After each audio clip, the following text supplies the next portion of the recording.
Boxing's Throwdown. My name is Steve Johnson. My co-host Aurelio Martinez.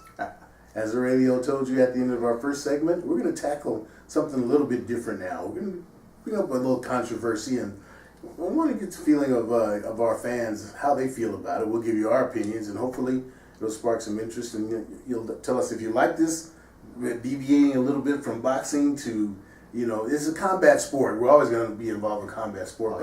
Yeah. There's an issue with a transgender female, Fallon Fox. I'm sure most of you have heard of her name before.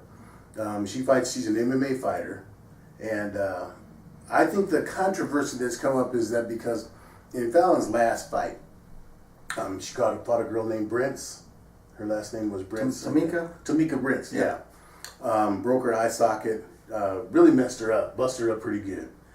And the subject came up because after the fight, Tamika made several comments where she said she never had she said she's fought plenty of fights before, never had anybody get her in a position where she could not get out of holes, and she just felt like it was a whole different... Too strong. She felt like she was too strong for her. She said she never been hit that hard. Okay, she never been just out-grappled and everything. Let me just start off by telling you this. Fallon Fox's record, she's had 6 fights, she's won 5 of them, 3 by knockout, 2 by submission. She's got 1 loss, and that loss was by knockout. So, I'm going to start off here, Radio, because I already know the tangent you're going on. I would say that, first of all, I really don't know how I feel about this thing right now, but I will see this, that her record, her being stopped once, reflects that. What do you say about this person who stopped her?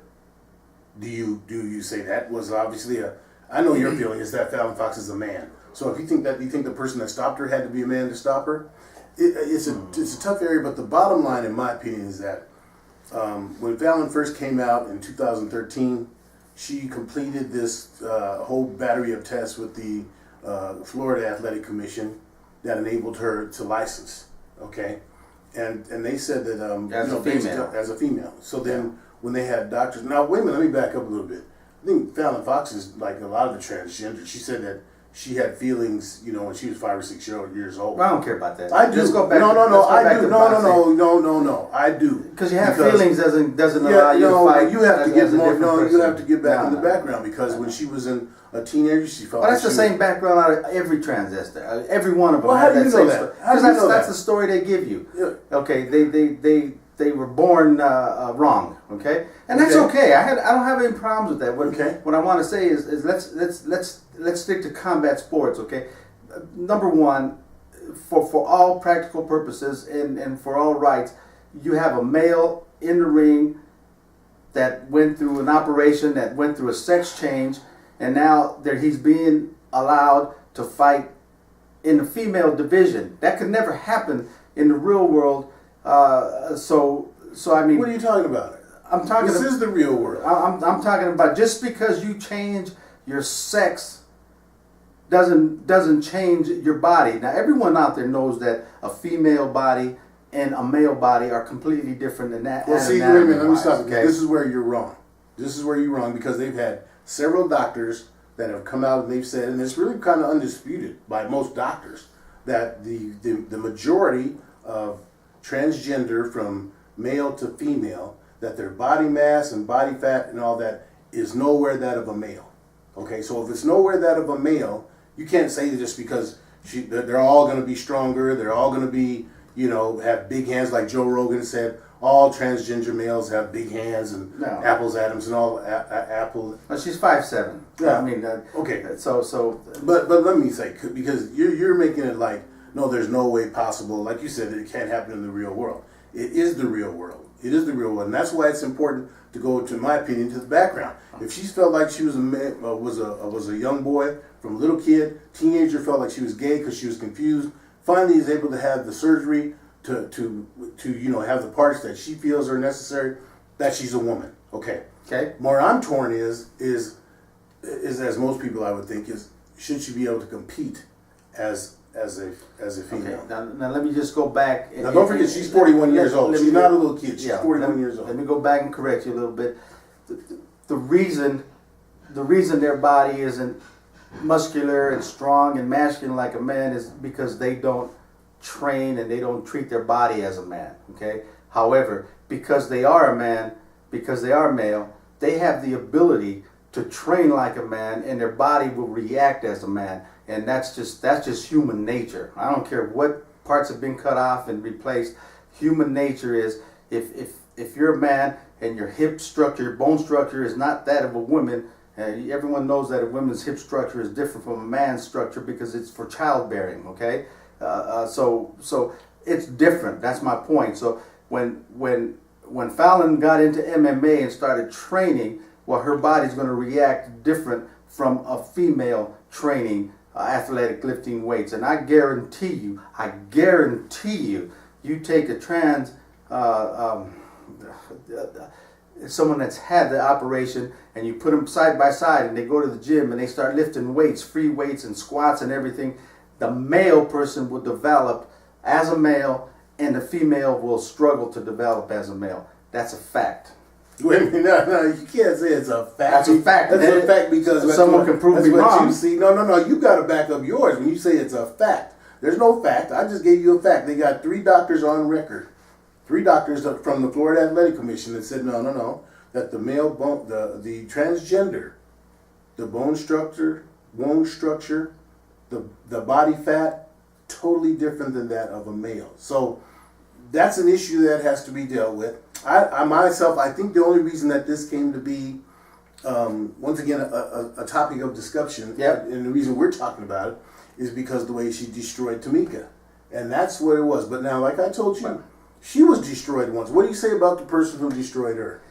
Anyone can walk into a punch. Okay? I don't care if it's... I can get hit by a female out there, a female athlete, and if I walk into a punch, she's going to knock me out. Okay? Oh, Marie's knocked you out several times. So what I'm saying, that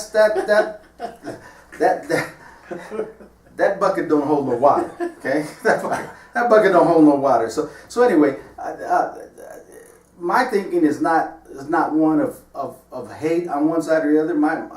I'm basing mine on male and female anatomy. Okay, that's all I'm saying.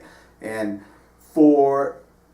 I didn't know you were a doctor. You're going to start basing it on male, female anatomy. Well, the doctor you're referring to said the bone structure is no different, then he's out of his mind because the bone structure is different between a male and a female. He's a transgender. He said there's different. But bottom line, he became a transgender. Okay, he's not a transgender. He became one. That's a choice.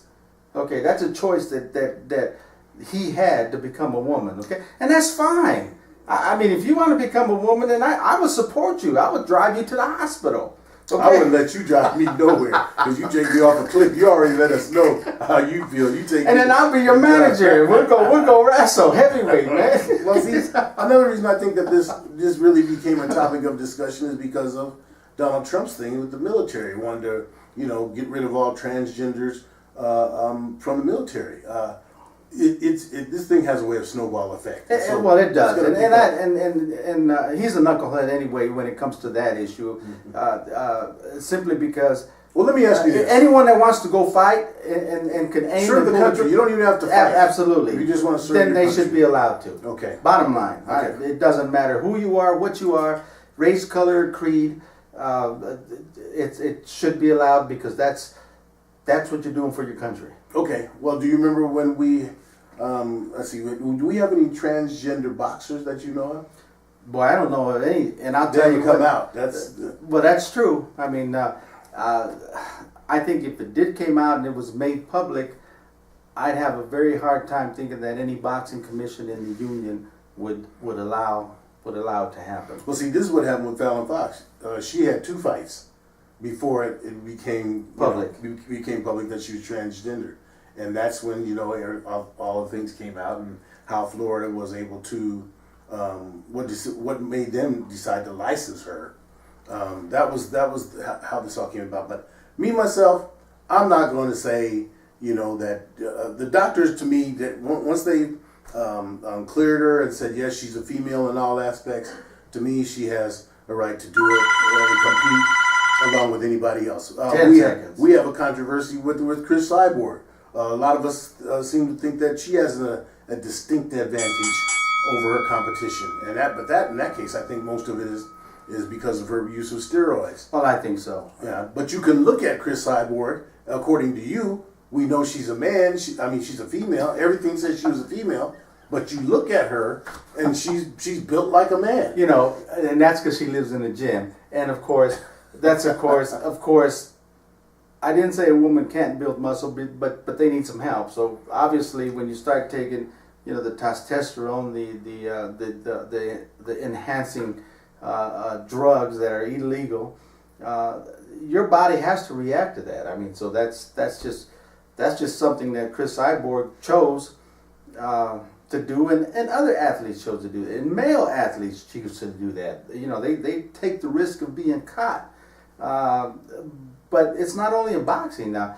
Steroids is a problem in all athletes, whether it's track and field, whether it's baseball, whether it's anything. It's people feel they need to cheat to get that edge to win. Well, winning is that important in sports. Well, this is the age of steroids in sports because everyone wants to be bigger, faster, stronger because they get more money. That's the bottom line, and it's all about money. All this is money driven. In the case of Fallon Fox, like I said, we brought this subject up today because we'd like to hear from you guys what your opinion is.